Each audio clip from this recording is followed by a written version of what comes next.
Muchas gracias, senyor Ruiz de Aro, senyor Cuesta, delegat del Govern de la Generalitat de Cataluña a Madrid, diputados, diputada, embajador, señoras, señores, para mí es un placer de poder compartir algunas reflexiones con ustedes acerca de las infraestructuras, el momento político actual y el papel que desarrolla el Departamento de Territori y Sostenibilitat. Yo quiero en primera instancia agradecer la intervención del señor Ruiz de Aro en relación a la actitud que tiene la Generalitat de Cataluña en relación a los grandes retos que afronta Europa, que afronta el planeta. Y hay un reto, y hablo de planeta con mayúsculas, hay un reto fundamental que es todo aquello vinculado al medio ambiente y de una manera muy concreta al cambio climático. En el futuro va a haber una diferencia sustancial entre aquellos países que tengan futuro, aquellos países que quieran basar su economía en el valor añadido, no en los salarios bajos, y sobre todo con una capacidad de proyectarse con fuerza, de aquellos que queden encallados en paradigmas del siglo XX. Yo creo que el elemento diferencial básico, fundamental, va a ser la apuesta por la sostenibilidad, la apuesta por el medio ambiente. Hablábamos antes, hemos hecho un café previo a esta sesión, de un concepto para el cual la Generalitat de Cataluña no es una opción, sino que es un imperativo, que es la economía circular. Entender que en esta nueva etapa que tenemos que escribir todos juntos, el concepto residuo ya no puede existir. Ya no debe existir de ningún modo. Ya no hablamos de residuos, sino que hablamos de recursos. Esta va a ser la diferencia fundamental entre los países que progresen, que avancen, que tengan capacidad de generar bienestar y aquellos que queden simplemente encallados. Este es el dilema que nosotros tenemos como sociedad, que hay en España, que hay en Cataluña y que hay en el conjunto de Europa. Y nuestra apuesta por un desarrollo sostenible, defino el concepto de sostenibilidad, el clásico, extender la calidad de vida a las generaciones presentes sin hipotecar la de las generaciones futuras. Esta es la clave. Y entender que los costes marginales tienen que tender a cero. Y aquí el debate sobre la energía es fundamental y sobre las energías renovables es fundamental.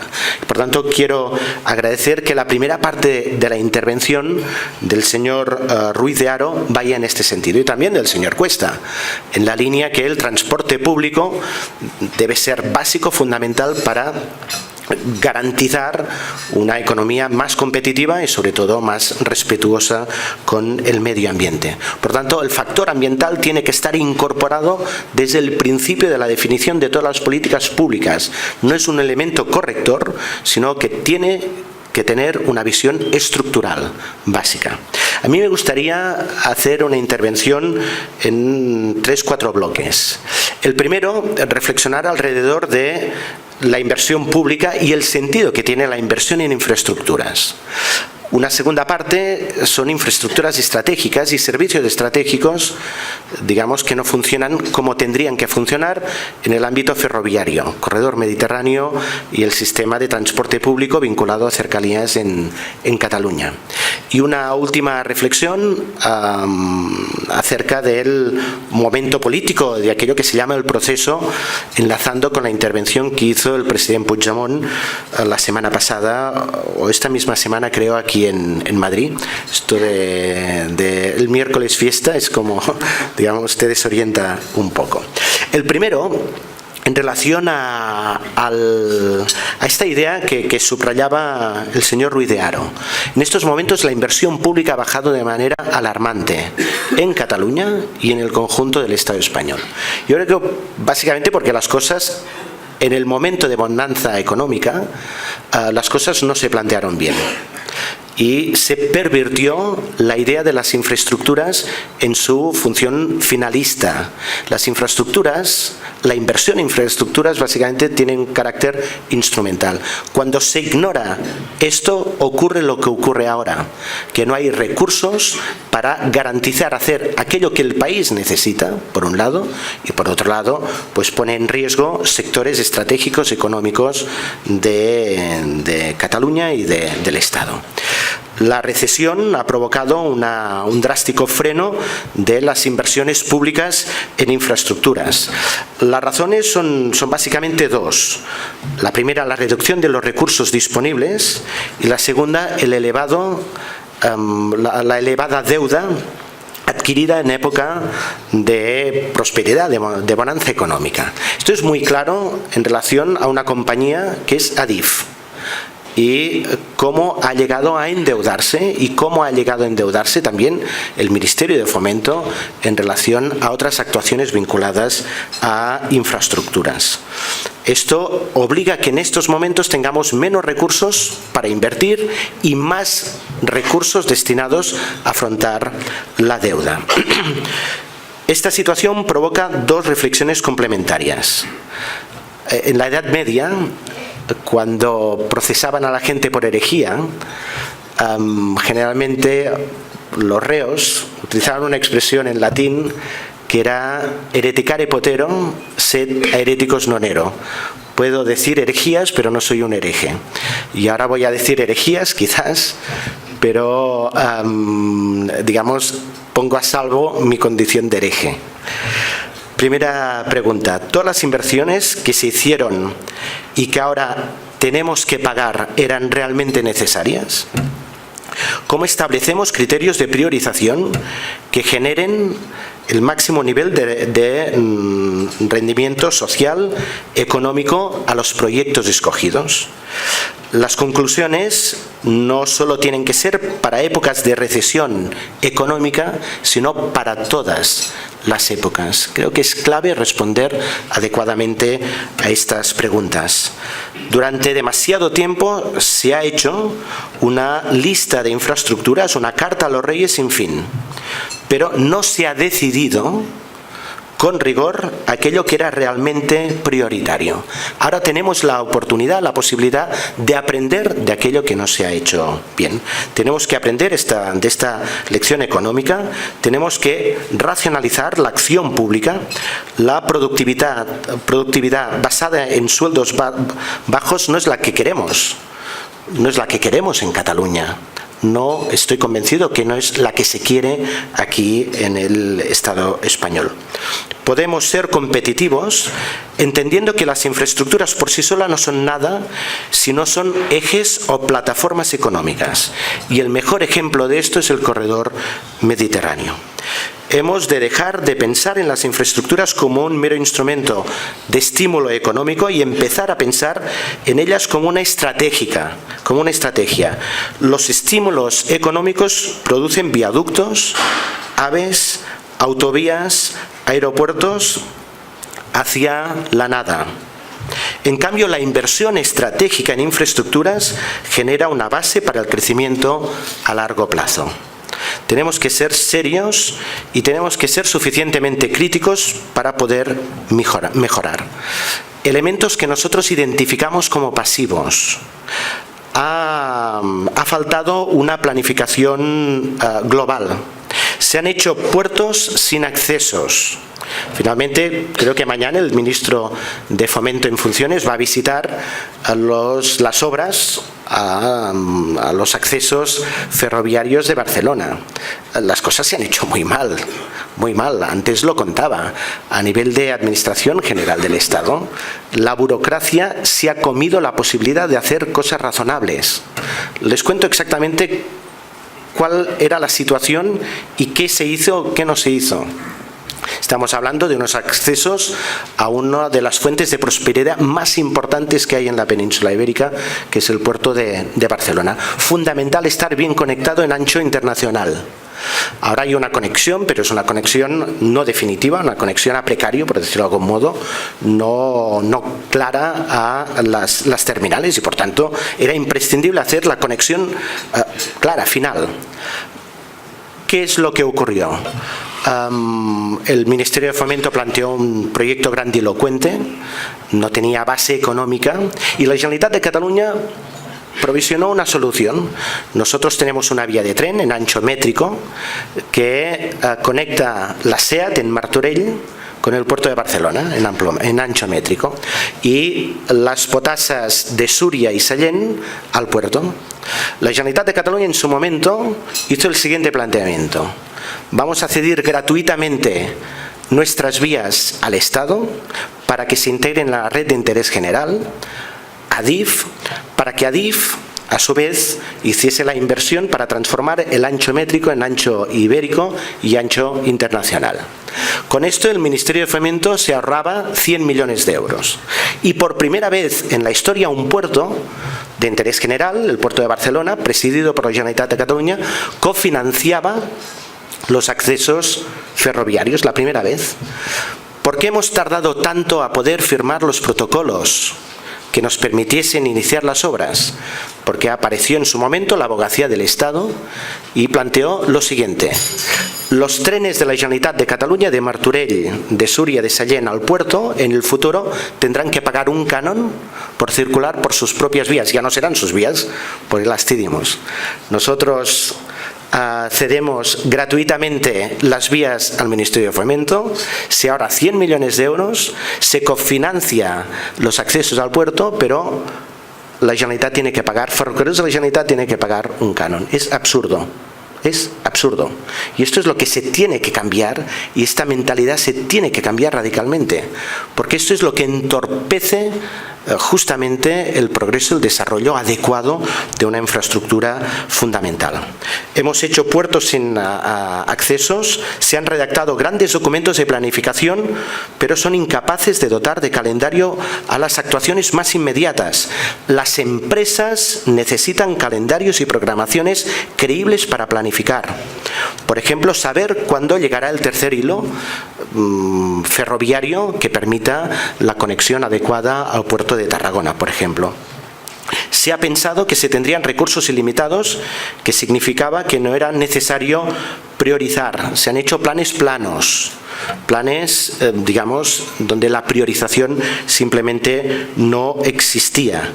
Y se han hecho, en determinados casos, autovías que van de ningún lugar simplemente a la nada. Y sé de qué les estoy hablando, porque en Cataluña tenemos casos muy claros, muy concretos de estos. Y ha habido sectores olvidados, que es un lujo que no nos podemos permitir, y es un error de base. Por ejemplo, en las mercancías por ferrocarril. Hay un dato que es un dato inquietante. Durante los 6 primeros meses del año, Renfe Mercancías ha transportado menos mercancías, sustancialmente menos mercancías que el año anterior. Tenemos capacidad para poder reflexionar colectivamente qué no se ha hecho bien y poder hacer un cambio de criterio, un cambio de paradigma. No se trata de hacer acusaciones, esta es una responsabilidad compartida, sino aprender de lo que no se ha hecho bien y poder tomar las decisiones. Por tanto, no podemos hablar de infraestructuras sin hablar de economía. Las infraestructuras son un instrumento al servicio de la economía, y en ningún caso la economía debe estar al servicio de las infraestructuras. ¿Cuántas veces en el Estado español lo hemos visto? Infraestructuras al servicio de la economía sin haber definido cuál era el modelo de desarrollo por el cual se apostaba. De las infraestructuras como herramienta al servicio del desarrollo y de la fijación de criterios de rentabilidad social y económica en su selección y priorización, se deriva otra idea, un poco revolucionaria si quieren. No se trata que el Producto Interior Bruto crezca por las inversiones en infraestructuras, sino por la riqueza generada gracias a la utilidad de estas infraestructuras. Esto es la rentabilidad real.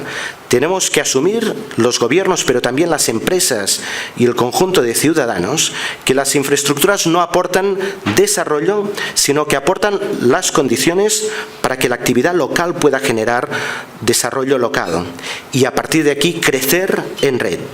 En este terreno es imprescindible que haya nuevos modelos de gobernanza. Este es el cambio fundamental de paradigma. Solo es posible aquello que decía al principio, de un planteamiento de desarrollo sostenible, de economía circular, si tenemos presente esto. Calendarios ciertos, capacidad de priorizar, buscar infraestructuras con el máximo nivel de rentabilidad económica, social y ambiental. Esta es la apuesta más importante que podemos hacer en el futuro, la apuesta clave y fundamental. A partir de aquí, me gustaría reflexionar alrededor de algunas infraestructuras que simplemente no se han hecho, no se han planteado y que responden a este criterio. Creo que ustedes tuvieron la posibilidad de compartir un desayuno como este con la consejera de Fomento de Ordenación del Territorio de la Comunidad Valenciana también. Y lo explicó en relación al corredor mediterráneo. Esta quizás sea una de las infraestructuras en el conjunto del Estado español, de la península, con un nivel de retorno económico, social y ambiental más alto. Y es inaudito que aquella infraestructura ferroviaria que puede conectar uno de los territorios que generan más actividad económica, que concentran más del 50% del Producto Interior Bruto del conjunto del Estado español, simplemente no se haga. Esto es lo que ocurre. Esto le estoy hablando de la capacidad de generar riqueza en Cataluña, en Valencia, en Murcia, en la parte oriental de Andalucía y en las Islas Baleares. Estamos hablando de esto. Es inaudito que en este eje, no solo de conexión de mercancías, sino de conexión de personas, estemos a una situación, digamos, impensable. Aún hay 40 kilómetros de vía única en el eje quizá más competitivo desde un punto de vista de las infraestructuras. Ahora han conocido, y aquí hay protagonistas de ello, la situación de Tepeferro en el puente, en el túnel del Partus. La Unión Europea fue muy contundente, muy dura, muy severa con el Estado español y con el Estado francés, en el sentido que no se han hecho los deberes y se hizo una inversión muy importante, pública y privada, con la expectativa que en el año 2019 pudiesen circular alrededor de 18.000, 19.000 trenes año. En estos momentos, por el túnel del Partus, circulan 800, 900 trenes de mercancía año. Y por tanto, simplemente se ha entrado al colapso. ¿Por qué? Lo decía el Tribunal de Cuentas de la Unión Europea, porque no se hizo la conexión a tiempo con los centros económicos y con los puertos de interés general. Este es el problema y este es el problema de fondo. Este es el problema de fondo. Les voy a plantear una paradoja que es cierta. Si alguien no sabe qué quiere decir el centralismo, que hagan una experiencia, un experimento. Que cojan el tren, el AVE, de Barcelona a Madrid o de Valencia a Madrid y que cojan un día el Euromed de Barcelona a Valencia o de Barcelona a Alicante. Un reto. Es más rápido si hubiese, digamos, sincronización horaria, ir de Barcelona a Alicante vía Madrid que directamente por el corredor mediterráneo. Unos datos sorprendentes. De Barcelona a Alicante hay 523 kilómetros. En Euromed se tarda 4 horas 55 minutos. La velocidad comercial es de 106 kilómetros a la hora. De Barcelona a Alicante hay 1.121 kilómetros y el tiempo real de transporte es 4 horas 46 minutos. Velocidad comercial 231 kilómetros a la hora. Esta es la absurdidad.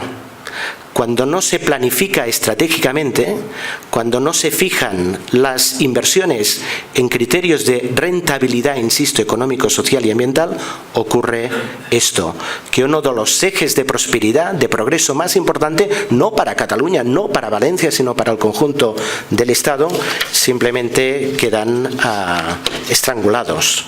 El corredor mediterráneo es la metáfora de lo que les estaba planteando. Un eje de actividad económica y producción de bienes y servicios.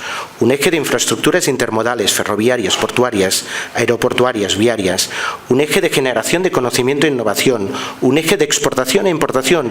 Un eje de actividad logística. Un eje de atracción de inversiones. Un eje de transporte de mercancías y personas. Cuando las infraestructuras se conciben no con criterios razonables y racionales, sino con criterios políticos por acción o por omisión, ocurre básicamente esto, que ahora en estos momentos no hay recursos para hacer las infraestructuras que son imprescindibles para garantizar nuestra competitividad y por tanto los datos a que hacía referencia a Cemex son claros, son evidentes, son rotundos. Este es el problema y un problema de fondo. Insisto, no para Cataluña o para Valencia, sino para el conjunto del Estado español. Y hablábamos también y el señor Cuesta hablaba de transporte de personas. Y esto también es un poco el ejemplo, y ahora me gustaría poder empatizar, o que ustedes pudiesen empatizar con la actitud del Gobierno de Cataluña en relación, por ejemplo, al sistema de cercanías. Saben que este es un elemento de confrontación muy claro, muy evidente del Gobierno de Cataluña con la Administración General del Estado. Para el conseller de Territori i Sostenibilitat de Cataluña, dar la culpa a Madrid es agotador. Y nosotros estamos hartos de tener que utilizar este argumento que no es satisfactorio para nadie. Cuando decimos la culpa a Madrid, nos referimos a la Administración General del Estado. A la Administración General del Estado. Nosotros lo que queremos es ser responsables de nuestras propias decisiones, aciertos y errores. Y aquí se ha utilizado todos los instrumentos a nuestro alcance. Se hizo un traspaso, que es un traspaso que no ha funcionado. Era un traspaso, nosotros insistimos, sin trenes, sin vías, sin estaciones. Pero se ha utilizado la buena fe en la negociación. Mi antecesor en el cargo de conseller de Territori i Sostenibilitat planteó esta estrategia. Vamos a negociar a fondo con la Administración General del Estado para ver cómo podemos conseguir aquella inversión que permita tener un sistema de transporte público que sea operativo, que sea solvente. Los incumplimientos son dramáticos. Son dramáticos. De 4.000 millones de euros que se tendrían que haber invertido, solo se ha ejecutado el 10%. Era una inversión prevista del año 2009 al 2015. Podíamos habernos quedado aquí, queja. No, no.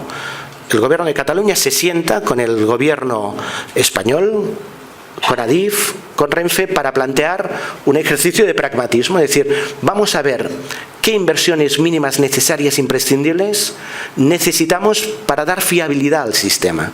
Todos los modos de transporte público crecen en Cataluña, todos, con intensidad. Y cercanías no crece, y regionales no crece, a pesar de que hay mucha demanda. 306 millones de euros. Solo se ha ejecutado, cuando ha finalizado el plazo, el 4,2%, ha entrado en servicio. Claro, esto es una situación que es muy complicada, es muy dura. Nosotros hemos presentado un requerimiento previo a un contencioso administrativo, a Adif, y la respuesta es inaudita. Aquello que pactó en su momento la ministra de Fomento con el conseller de Territori de Cataluña, en la medida que no estaba escrito, a pesar de que fue formalizado, solemnizado en una sesión solemne en el Ministerio de Fomento, es irrelevante. No habíamos visto nunca una desautorización tan severa de una empresa pública a su responsable político. Y esta es una situación que es agotadora, simplemente agotadora. En términos de relación de Cataluña con el Estado español, en términos autonómicos estrictamente, no encontramos interlocutores ni acciones concretas. Recuerden, el presidente Mas planteó 23 temas, no tenían nada que ver con la agenda soberanista, operativos de un funcionamiento ordinario de una autonomía dentro del Estado español, y solo hemos tenido respuesta de uno de los 23 temas, que es la conexión ferroviaria del centro de Barcelona con el aeropuerto, pagando la iniciativa privada. Es básicamente esto. Por tanto, sugirieron el tema, dijeron, ¿cuál tendría que ser el título de la intervención? Yo decía, desconexión. Porque hay alguien simplemente que ha decidido no desconectar de Cataluña en relación al Estado, sino del Estado en relación a Cataluña. Esta es la situación. Y a partir de aquí afronto la parte final de la intervención. Hay la opción de la queja, del lamento, o la opción del optimismo, la opción de hacer un planteamiento serio de futuro en términos democráticos. Esta es la opción que han tomado muchos catalanes y catalanas alrededor del principio democrático. Tenemos las ideas más o menos claras de lo que nos gustaría hacer, de lo que queremos hacer. Hemos advertido la capacidad de hacerlo, pero un par de datos. Uno, hice uno de estos almuerzos ahora hace 1 año y medio, me acompañaron compañeros del partido aquí en el Congreso de los Diputados, lo hice en el Hotel Ritz, y decía un dato que era el siguiente. En el año 78, el territorio del Estado español, donde la Constitución fue votada más masivamente, fue Cataluña. El 93% de catalanes en aquel momento votó a favor de la Constitución. Creían que aquella era un buen instrumento para conseguir prosperidad y progreso compartido, que respondía a una idea de reconocimiento nacional, de descentralización y de profundización democrática. La pregunta del millón, que a veces creemos que los grandes partidos del Estado español son incapaces de hacerse, es qué ha ocurrido para que aquel territorio que votó más masivamente la Constitución, ahora haya una parte muy sustancial de su población que plantea simplemente crear un Estado nuevo. Hay un momento importante en este proceso que también va a colación con lo que comentaba del corredor mediterráneo o con el tema del funcionamiento de cercanías o con la inversión pública, que es la sentencia del Tribunal Constitucional sobre el Estatuto de Cataluña, aquella sentencia del año 2010. Aquella sentencia, a grandes rasgos, viene a decir lo siguiente: si ustedes catalanes se sienten nación, el Estado español no es su Estado. Para muchos catalanes creían que sí, que el Estado español podía ser el Estado de los catalanes. Si ustedes consideran que Cataluña es una nación, esta no es su Constitución. El 93% de catalanes en su momento votó a favor de aquella Constitución. Por tanto, digamos, la conclusión es: si el Estado español renuncia a ser el Estado de los catalanes, para muchos catalanes hay el derecho y hay la obligación de construir un Estado propio que garantice la prosperidad de la gente. Y esto puede ser cuestionable, muy cuestionable, evidentemente, pero hay una manera de resolverlo, que es a través de la democracia, a través del principio democrático. Esta es la base. ¿Es un tema nuevo? No. Hay otros países avanzados, civilizados, que han utilizado la democracia para resolver justamente estas situaciones. Estamos hablando del Reino Unido con Escocia. Recuerden la noche del referéndum en Escocia. El primer ministro británico, David Cameron, hizo una intervención memorable, el titular de la cual era: yo antes que ser británico soy demócrata. Si la mayoría de ciudadanos de Escocia quieren decidir su futuro, yo tengo la obligación democrática de poder canalizar los instrumentos para hacerlo. Y les he convencido que es mejor quedarse que marchar. Pero afrontó el reto y lo afrontó con seriedad. Y lo mismo ocurre en Canadá con Quebec. Creemos que es posible hacer un planteamiento similar aquí en Cataluña y en el Estado español, lo que decía el presidente Puigdemont. Debatemos cómo se tiene que hacer, cuándo se tiene que hacer, pero alrededor del principio democrático hay mucho margen de maniobra para decidir las cosas. Iñaki Gabilondo, que no es sospechoso de ser un separatista radical de Cataluña, pronunció creo que era una conferencia, una entrevista, una frase que es muy clara. A colación del planteamiento que está desarrollando el gobierno español y el Tribunal Constitucional: los problemas no se prohíben, los problemas se resuelven. Los problemas no se prohíben, los problemas se resuelven. Y nosotros estamos convencidos desde el Gobierno de Cataluña que hay una fórmula, un mecanismo del cual conjuntamente nos sentimos orgullosos en Cataluña, en el Estado español, en Europa, que es la democracia. Utilicemos la democracia para conseguir resolver esta situación y cada uno planteará sus argumentos. Nosotros estamos convencidos que para los ciudadanos de Cataluña es mejor esta opción, pero hay muchos espacios que compartimos. Creo que la primera parte de la intervención es un planteamiento que puede ser ampliamente compartido en todo el territorio del Estado español, en Cataluña y en el conjunto europeo, que es básicamente esta idea de entender cuál es la función que tienen las infraestructuras, la obra pública para garantizar la prosperidad de un territorio. Acabo, porque al final lo que nos mueve, aquellos que nos dedicamos a la política, militemos al partido que militemos, es simplemente una opción, un elemento básico, que es el servicio a los ciudadanos.